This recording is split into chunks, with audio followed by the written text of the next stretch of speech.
ये एक नाम है काल सर्प दोष, जिसे लोग कहते हैं कि भाई बड़ा ही खतरनाक योग है।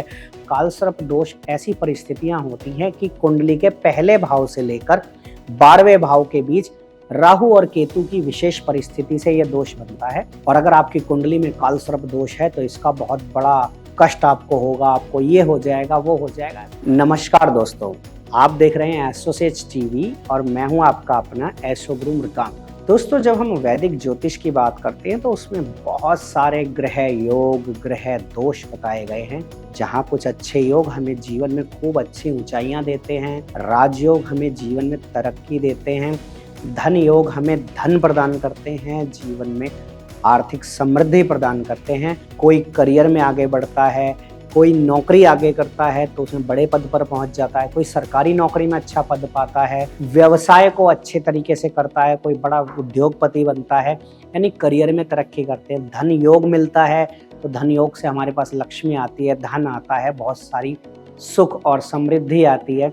ऐसे जीवन में अनेक चीजें हमारे सामने आती हैं जो कुंडली में ग्रहों की स्थितियों के कारण निर्मित होती हैं। वैदिक ज्योतिष में कर्म को महत्वपूर्ण माना गया है, तो हम जैसे कर्म करते हैं वैसे ही ग्रह स्थितियां हमारे लिए अगले जन्म में और पूर्व जन्म के कर्मों के आधार पर वर्तमान जन्म में हमें क्या देती हैं, ग्रह स्थितियों का एक जाल देती हैं। जाल यानी कि हमारी कुंडली में ग्रहों की विभिन्न परिस्थितियां देती हैं जिसके आधार पर हमें कुछ अच्छे और बुरे फल मिलते हैं। ऐसे ही जब दोषों की बात करते हैं कि ग्रह दोष कौन से होते हैं, तो उन दोषों में अनेक दोषों का विवरण दिया गया है, जिनमें से एक ऐसा दोष है जिसका नाम सुनते ही हम लोग घबरा जाते हैं कि भाई ये क्या हो गया। वो दोष है, उस दोष को कहते हैं काल सर्प दोष। आपने अक्सर सुना होगा, ये एक नाम है काल सर्प दोष, जिसे लोग कहते हैं कि भाई बड़ा ही खतरनाक योग है और अगर आपकी कुंडली में काल सर्प दोष है तो ये हो जाएगा, वो हो जाएगा। आप बड़े परेशान होते हैं कि भाई जैसे जीवन का अंत ही हो गया, या हम तो अब कुछ कर ही नहीं पाएंगे, या हमारे जीवन में कष्ट आ जाएगा, या नौकरी में स्थितियां बेकार होंगी, करियर अच्छा नहीं चलेगा, व्यापार में उन्नति नहीं होगी। लेकिन सदैव ऐसा होगा, ऐसा आवश्यक नहीं है। देखिए, जहाँ तक है ज्योतिष के क्षेत्र में कुछ ज्योतिषी काल सर्प दोष को मानते हैं और कुछ ज्योतिषी काल सर्प दोष को नहीं मानते हैं, ऐसी भी स्थिति है। तो काल सर्प दोष सर्वप्रथम होता क्या है? काल सर्प दोष ऐसी परिस्थितियां होती हैं कि कुंडली के पहले भाव से लेकर 12वें भाव के बीच राहु और केतु की विशेष परिस्थिति से यह दोष बनता है। जब सभी ग्रह राहु और केतु के मध्य में आ जाते हैं, यानी राहु और केतु के एक तरफ होते हैं, तब कहा जाता है कि कुंडली में काल सर्प दोष बन रहा है। और अगर आपकी कुंडली में काल सर्प दोष है तो इसका बहुत बड़ा कष्ट आपको होगा, आपको ये हो जाएगा, वो हो जाएगा। ऐसा कुछ नहीं है, सदैव ऐसा नहीं होता, क्योंकि कुंडली में केवल एक दोष हो जाने मात्र से ही सब कुछ समाप्त नहीं हो जाता।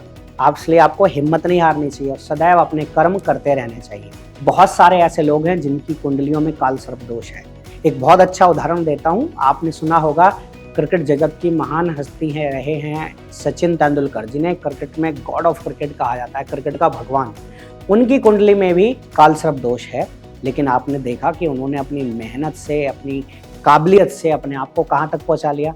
तो इससे आप ये तो समझ सकते हैं कि भाई काल सर्प दोष के हो जाने मात्र से ही सब कुछ नहीं होता, क्योंकि अन्य ग्रहों की स्थितियां, मान लो इन्हीं स्थितियों में काल सर्प दोष में ही कोई ग्रह उच्च का बैठा है, कोई ग्रह मजबूत बैठा है, उस ग्रह की दशा आपको मिल गई तो वो ग्रह अपना फल भी तो देगा ही ना, तो आपको आगे बढ़ने का मौका मिलेगा।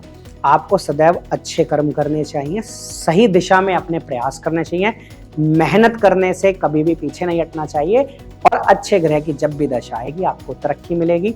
तो ऐसे किसी भी दोष को लेकर बहुत ज़्यादा परेशान ना हो, बल्कि अपनी कुंडली किसी अच्छे से ज्योतिषी को दिखाएं जो आपका सही रूप में मार्गदर्शन कर सके, ताकि आप भयभीत ना हो और जीवन में तरक्की करके अच्छी ऊंचाइयों को प्राप्त कर पाएं।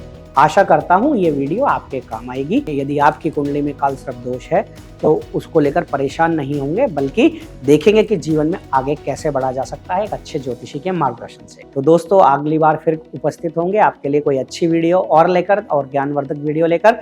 तब तक के लिए आपके अपने एस्ट्रो गुरु मृगांक का आप सभी को प्यार भरा नमस्कार। For regular updates, follow our Instagram page right now.